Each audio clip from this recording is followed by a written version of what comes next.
Hello students, big update is coming from the CBSE board. After the intervention of the Prime Minister Shri Narendra Modi, CBSE has cancelled the examinations of class 10th that was supposed to commence from 4th of May and postponed the examinations of class 12th which was supposed to begin from 6th of May.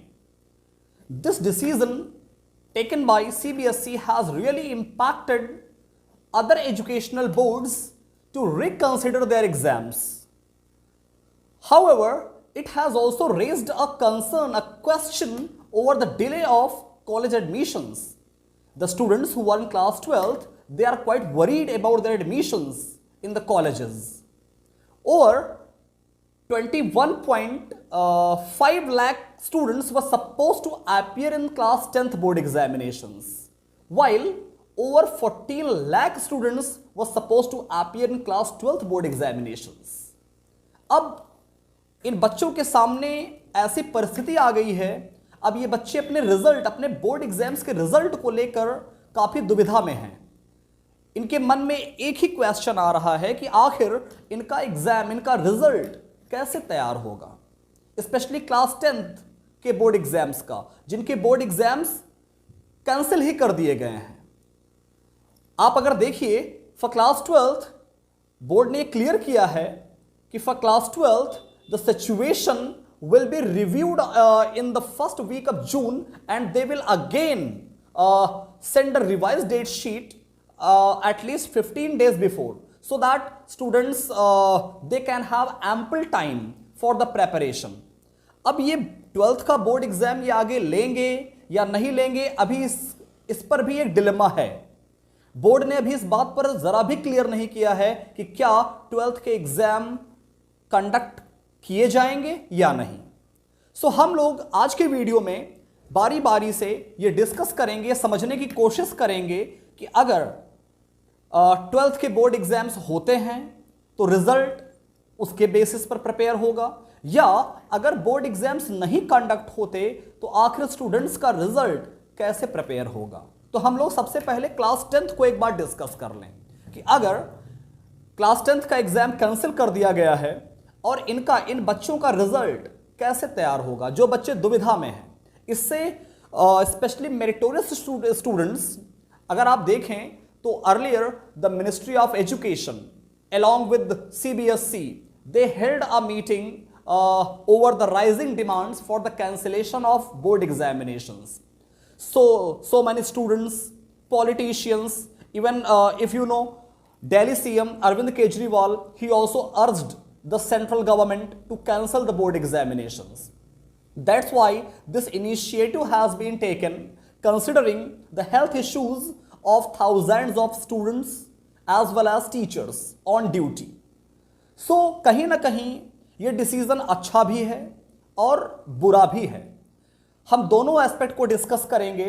ये decision उन बच्चों के लिए अच्छा है जो 100% result की expectations करके बैठे हुए थे कि इस बार बोर्ड का रिजल्ट 100% आएगा, 0% फेलियर्स होंगे, फेलियर स्टूडेंट्स की जो नंबर होगी वह नेग्लिजिबल होगी, कोई बच्चा फेल नहीं होगा। इस बेसिस पर तो ये रिजल्ट, ये डिसीजन अच्छा है। बट अगर हम उन बच्चों की बात करें जिनके पेरेंट्स अपने बच्चों के स्टडीज को लेकर के काफ़ी कंसर्न थे और जो मेरिटोरियस स्टूडेंट्स थे वो अपने फ्यूचर को लेकर के काफ़ी डिलेमा में हैं कि क्या हमें मनचाहा सब्जेक्ट मिल पाएगा नहीं।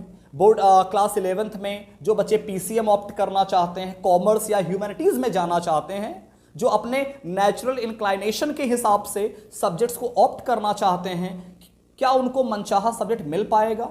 इसका भी आंसर हम लोग इस वीडियो में डिस्कस करेंगे। मान लीजिए CBSE ने अभी इसकी कोई प्लानिंग नहीं की। CBSE अभी प्लान कर रही है कि हम ऑब्जेक्टिव के बेस पर बच्चों को प्रमोट करेंगे, कोई एक ऐसा ऑब्जेक्टिव क्वेश्चनर तैयार करेंगे, या हम क्लास 10th के बच्चों को उनके इंटरनल असेसमेंट की बात करें तो जो आपके यूनिट टेस्ट हुए हैं, जो आपके प्री बोर्ड्स हुए हैं, या टीचर्स ने आपको जो भी असाइनमेंट्स, प्रोजेक्ट्स, ये सब आपको जो दिए हैं, ये रिजल्ट उसके बेस पर जो आपके स्कूल टीचर्स ने जैसी आपकी ग्रेडिंग कर दी होगी, जो आपके मार्क्स को जैसा उन्होंने आपको मार्क किया होगा, या तो उसके बेसिस पर तैयार कर देंगे। इससे एक चीज़ अच्छी भी है बुरी भी है, क्योंकि स्टूडेंट्स का जो रिजल्ट है, teachers those who have taught them they know it very well where they stand, और अकॉर्डिंगली उनको मार्क किया होगा। तो इससे आपका अच्छा भी है और नुकसान भी है। अगर आपने अपने इंटरनल असेसमेंट में अच्छे मार्क्स स्कोर नहीं किए हैं, प्री बोर्ड्स में कुछ बच्चे ऐसे भी होंगे जो कोरोना पैंडेमिक की वजह से प्री बोर्ड में अपीयर ही नहीं, तो उन बच्चों के साथ क्या होगा, उनको हम किस बेस पर, हम टीचर्स उनको किस बेस पर हम एसेस करेंगे। अभी बोर्ड ने इसकी कोई भी गाइडलाइंस इशू नहीं की है। जैसे इसकी गाइडलाइंस आती है हम डिटेल में एनालिसिस करेंगे इस वीडियो का। और अगर हम देखें तो पिछले साल भी क्लास 10th के कुछ सब्जेक्ट के एग्जाम और क्लास 12th के भी कुछ सब्जेक्ट के एग्जाम्स नहीं हो पाए थे, उनको भी कैंसिल करना पड़ा था, और बोर्ड ने उनको इंटरनल असेसमेंट, इंटरनल जो प्रैक्टिकल्स हुए उनके बेस पर प्रमोट कर दिया। तो क्लास 10th की जो गाइडलाइंस है अभी आना बाकी है, देखते हैं बोर्ड इस पर क्या डिसीजन लेता है। और जैसे गाइडलाइंस आती है हम लोग इसको डिटेल में डिस्कस करेंगे, एनालाइज करने की कोशिश करेंगे कि बोर्ड आखिर उन बच्चों के साथ कैसी मार्किंग करेगा।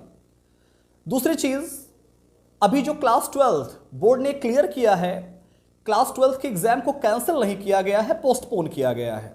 बोर्ड ने क्लियर किया गया है कि in the first week of June they will review the situation, and if it is favorable they will send a revised date sheet so that students just in order to ensure that students may have ample time for the preparation। अब एक question ये भी आता है कि क्या board class 12th के exam को कंडक्ट करा पाएगा। अभी बोर्ड खुद एक दुविधा में है कि क्या इन बच्चों के एग्जाम्स को कंडक्ट कर पाएंगे या नहीं। मान लीजिए अगर बोर्ड एग्जाम्स होते हैं तो बहुत अच्छी बात है, इन बच्चों को उनकी कह सकते हो परफॉर्मेंस के हिसाब से हम जज कर पाएंगे, एसेस कर पाएंगे। बट अगर बोर्ड एग्जाम्स नहीं हुए तो हमारे पास क्या ऑप्शन है, बोर्ड के पास क्या ऑप्शन है। ऑप्शन सिर्फ एक ही बचता है, या अगर हम कह लें दो ऑप्शन लेके चलें कि बच्चों को उनके इंटरनल जैसे यूनिट टेस्ट हुए, प्री बोर्ड्स हुए। बट यहां पर भी एक क्वेश्चन आता है कि जिन बच्चों के पेरेंट्स ने कोरोना की वजह से उन्हें कंसेंट नहीं दिया, या जो यूनिट टेस्ट और प्री बोर्ड नहीं दे पाए, हम उनको कहां से मार्किंग करेंगे।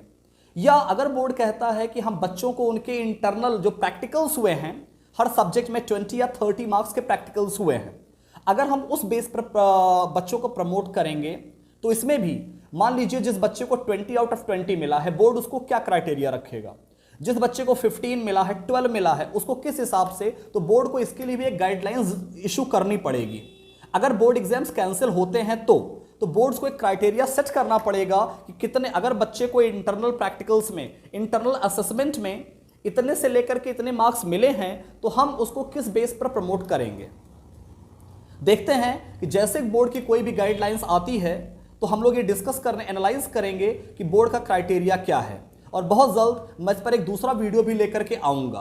तब तक के लिए thank you so much, see you soon. I hope you are taking care of your health. Good bye.